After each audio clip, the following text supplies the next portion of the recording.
안녕하세요. 예, 이번에는 이제 43번째 주제로 넘어가 가지고요.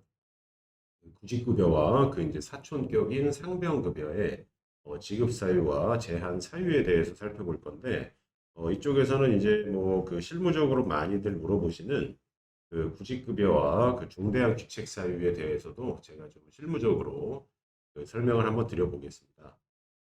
이 문제는요, 여기 이제 보시는 것처럼 2015년도에 우리 시험에서 이제 출제가 됐고요.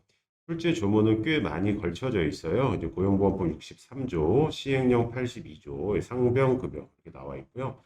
그리고 이제 58조 이직 사유에 대한 수급 자격의 제한의 어떤 일반론이 들어가 있어요. 그래서 이제 구직급여 그리고 오늘 살펴보실 상병급여가 꼭 산재 쪽에서 나오는 급여 같지만 예, 고용보험법에서 규정된 급여고 구직급여하고 거의 대동소이합니다. 사유만 좀 다를 뿐이고요. 자, 보시면 이 통합 문제예요. 고용보험법령상 구직급여하고 괄호하고 상병급여 포함 이렇게 출제를 하셨어요. 그래서 수급 자격 제한 혹은 지급 제한 여기까지 읽어보시면은 돈을 주지 않는 건데요.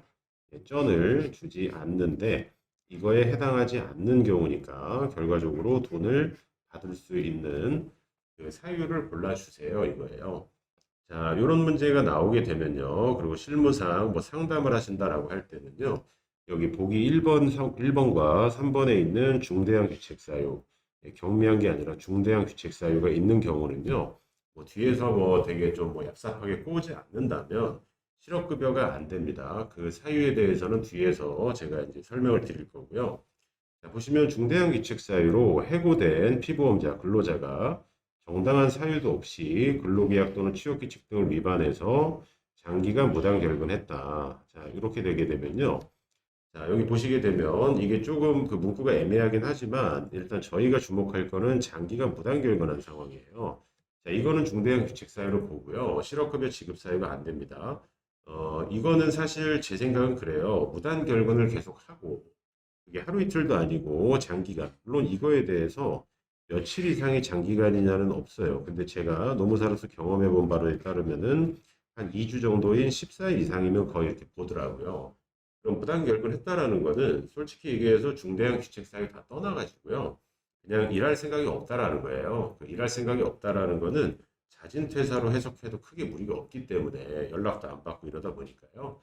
그러니까 자연스러운 논리로 꼭 법을 떠나서 실업급여는 안 됩니다. 그리고 이번에 자기 사정으로 이직했다. 이게 가장 대표적인 자진 퇴사죠. 그래서 특히 다른 직장으로 옮기거나 사업을 하기 위해서 이직한 경우 당연히 수급 작용이 안 되고요. 그리고 중대한 귀책 사유가 있는 자가 해고가 돼야 마땅한데 사업주의 권고로 이직했다. 이건 권고사직인데 뒤에서 나올 거지만 외견상으로는 사직이에요. 근데 실질 내용은 중대한 귀책 사유로 그냥 우리 뭐 인사위원회까지 개최하기 거시기 하니까 그냥 나가줄래 해서 나갔기 때문에 외견상으로 자진 퇴사지만 중대한 귀책 사유가 있기 때문에 이것도 실업급여를 줄 수가 없어요. 자, 그리고 이제 4번에 퇴직한 근로자로서 국민연금법에 따른 자, 노령연금을 지급받고 있다라고 해서 실업급여와 중첩적으로 제한되지는 않아요. 이렇게 따지면 그 60세 넘으신 분은 영원히 실업급여를 못 받는다는 결론인데 그런 거는 주변에서 본 적이 없을 거고요. 그 노령연금과 실업급여는 아무런 상관이 없습니다. 그리고 실업급여는 세법상 또 비과세이기 때문에 노령연금의 감액에도 영향을 주지 않아요. 그리고 5번에 보시게 되면 실업 신고 이후에 자 이후에요. 자 이후에 아팠어요. 아프면 원래 이제 상병급여로 가야 돼요. 뒤에서 보시겠지만. 근데 중첩적으로 나가는 이 산재법에 따른 휴업급여를 받고 있으면 지금 돈을 굳이 이중으로 줄 필요가 없기 때문에 일단은 상병급여와 구직급여를 지급하지 않고 홀딩해 두는 거예요. 이거는 이제 그 수급 기간인 12개월을 연장해 주는 대상이에요. 그래서 못 받는다라는 건 아니고 휴업급여를 받는 동안에는 실업급여 또는 상병급여를 주지 않는 거거든요. 그렇기 때문에 일단 답은 4번이고요. 그 실업급여와 관련된 중대한 귀책 사유에 대해서 제가 상세하게 한번 풀어서 설명을 한번 드려볼게요. 요 지금 43강 교환은 좀 깁니다. 요거는요. 자, 보시면 실업급여를 수령하려면 직업안정기관 고용센터라고 해볼게요. 자, 실업을 신고해야 돼요. 제가 그만뒀는데 비자발적 그 사유로 나왔습니다.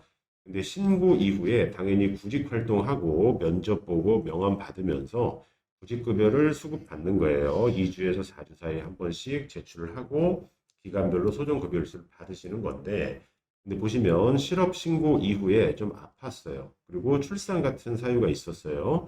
그래서 취업 활동이 불가능한 경우에는요, 수급 자격자가 지금 수급 자격자가 현재 제가 구직 활동을 할 수가 없기 때문에 상병급여를 청구할 수 있어요. 그러면 그 사실상 구직 활동을 면제하면서 구직급여에 가름해서 지급할 수 있는데 할 수 있다니까 센터가 여러 가지 사유가 있거나 거짓말 같거나 그러면 거절할 수도 있어요.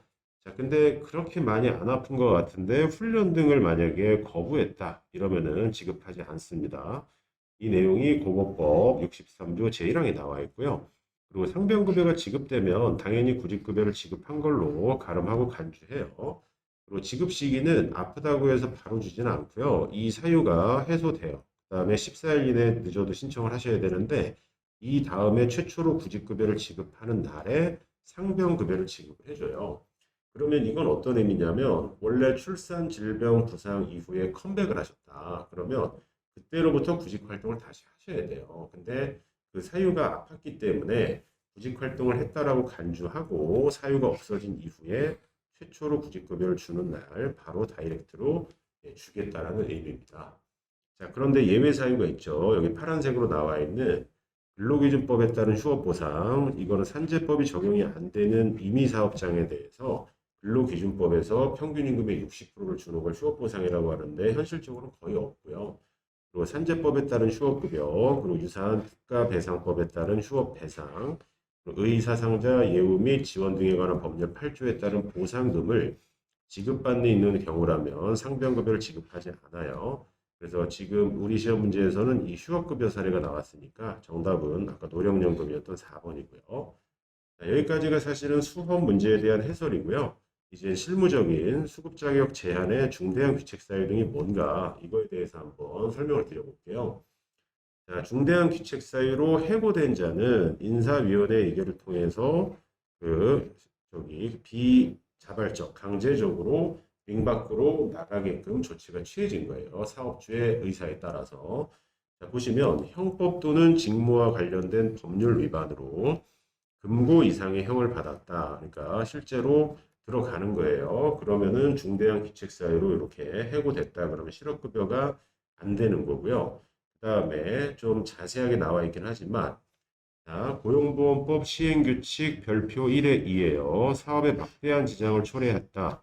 그리고 재산상 손해를 끼친 경우가 뭔지 한번 보시게 되면요. 8가지가 있는데 첫 번째, 그 구매 담당인데 납품업체로부터 금품이나 향응을 받고 혹은 불량품을 납품받아서 생산의 차질을 갖고 왔다. 이게 입증되면은 중대한 기책사유로서 실업급여 안 되고요. 그리고 사업의 기밀이나 그 밖의 정보를 경쟁 관계에 있는 다른 사업자 등에 제보해서 해고당했다. 이것도 실업급여 안 됩니다. 거짓 사실을 날조, 유포, 불법 집단 행동을 주도해서 사업에 막대한 지장을 초래하거나 재산상 손해를 끼친 경우도 안 되고요. 직책을 이용한 공급물 착복, 장기 위용, 횡령, 배임, 이것도 안 되고요. 제품 원재료 등을 절취, 훔쳐가거나 불법 반출한 경우도 중대한 귀책 사유고요.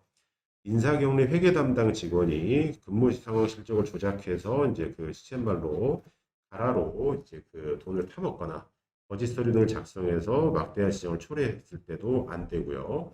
그 기물 파손으로 막대한 지장을 초래한 것도 안 되고, 특히 또 영업용 차량을 사업주의 위임이나 동의 없이 다른 사람한테 대신 운전하게 해서 교통사고를 일으킨 경우도 그 자세한 내용이지만 중대한 귀책 사유로 보고 있어요.